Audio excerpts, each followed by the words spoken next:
Et nous y voilà, épisode 3 de la guitare CBD. Elle est finite, voilà, c'est fait. Épisode qui va suivre donc va être un peu, surtout même d'ailleurs sur la teinte de la guitare, voilà.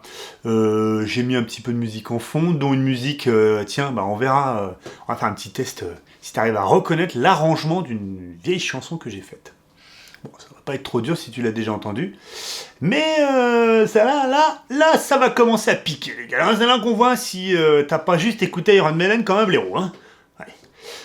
Pour la guitare, à la fin de la vidéo, pour te garder, je vais faire démonstration. Et comme nous sommes quand même sur une chaîne musicale, je vais faire démonstration un peu plus longue et sur des backing tracks, avec 2-3 styles de musique. Voilà, histoire d'entendre, voilà, puisque on va pas se mentir, faire une démonstration de guitare sur une chaîne YouTube, bon, c'est pas... tu vois ce que je veux dire ? C'est... Enfin, j'ai fait d'autres vidéos là-dessus. En gros, on peut faire passer des scies pour des lanternes. Donc, le but, c'est surtout de partager de la musique. Je peux te garantir que la guitare est bien, vu que c'est moi qui l'ai faite. Non, t'inquiète pas. À la fin, je fais une petite autocritique et on se fait de la zik. C'est parti. Donc... je me sers de 2 types de teinture, vu que je n'avais pas de teinture spéciale. J'ai de la peinture acrylique pour l'aérographe, en l'occurrence là, celle que je me sers, que je dilue avec de l'alcool à 90. Donc c'est pas forcément ce qui est le plus simple, mais bon, ça marche. Ça marche, faut bien diluer, ça permet de gérer sa dilution, savoir si on veut que ça rentre plus ou moins facilement, que ça soit plus ou moins opaque. Voilà, donc après, technique habituelle, tu fais rentrer la teinture et après tu ponces pour que les veines restent noires. Et l'autre type de peinture que j'utilise, c'est la marque Intense, c'est de la peinture à tatouage. Oui, j'ai été tatoueur avant et il me reste des peintures qui bien sûr sont périmées, mais le bois n'a pas d'allergie, donc c'est le moment ou jamais. Et c'est pas évident. Les pigments sont assez gros pour le tatouage, donc ça rentre difficilement, il faut les diluer et quand on les dilue trop, ça fait de la flotte. Bref, j'ai essayé. J'y suis arrivé, mais c'est pas génial.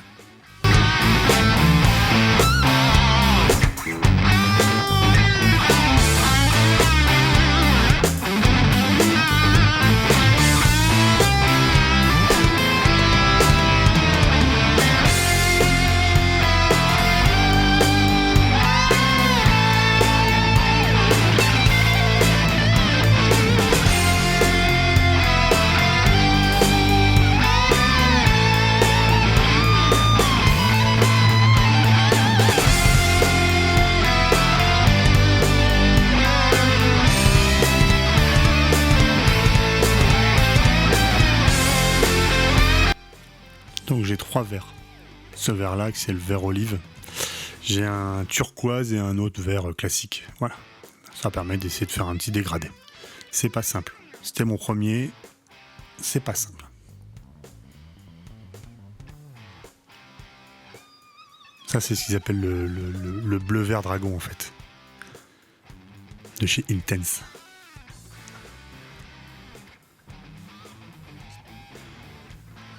Vous voyez là, c'est pas assez... Voilà, je suis obligé de rajouter du pigment.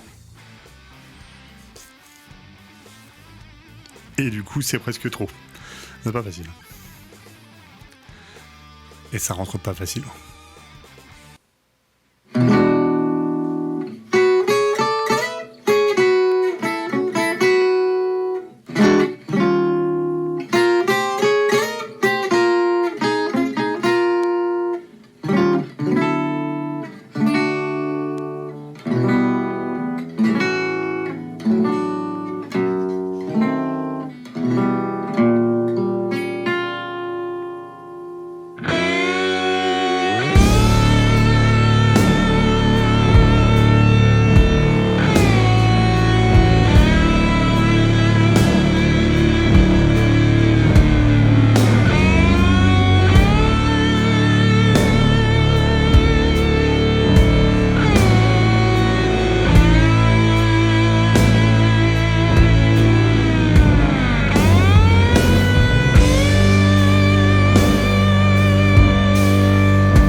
Alors de l'autre côté, difficulté supplémentaire, l'époxy qui ne boit pas le pigment mais qui peut se faire tacher.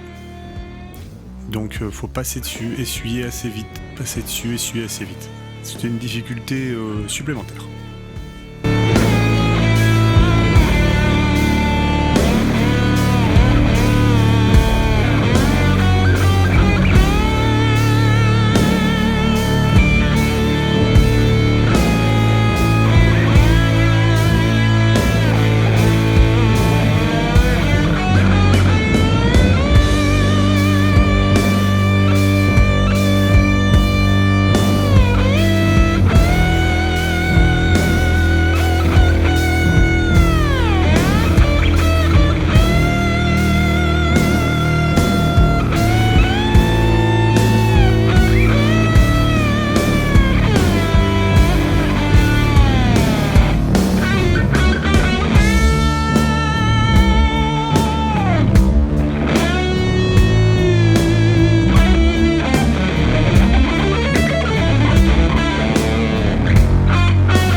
À poncer comme ceci en alu chez StewMac, c'est 190 $.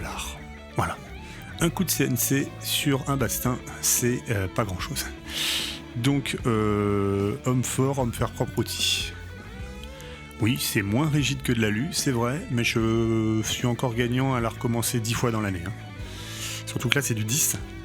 S'il en faut un 10, un 12, un 14, un 16, un 22, un 24, ben voilà quoi, je vous laisse faire le calcul. Déjà au bout de 5 cales, c'est 1000 $. Bon, 1000 $, c'est quasiment le prix d'une CNC, hein.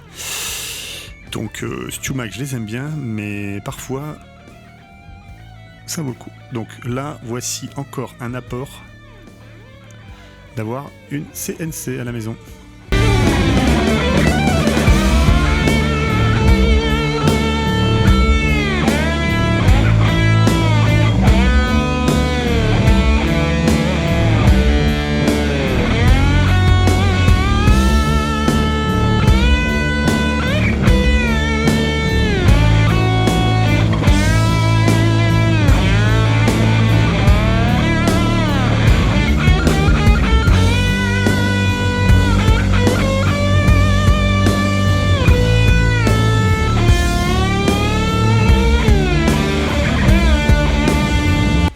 Chevalet classique hardtail de base.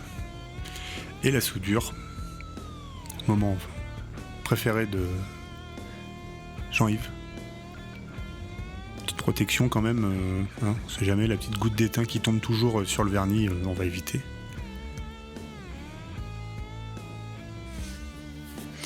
Alors, c'est un manche de récup, je vous rappelle.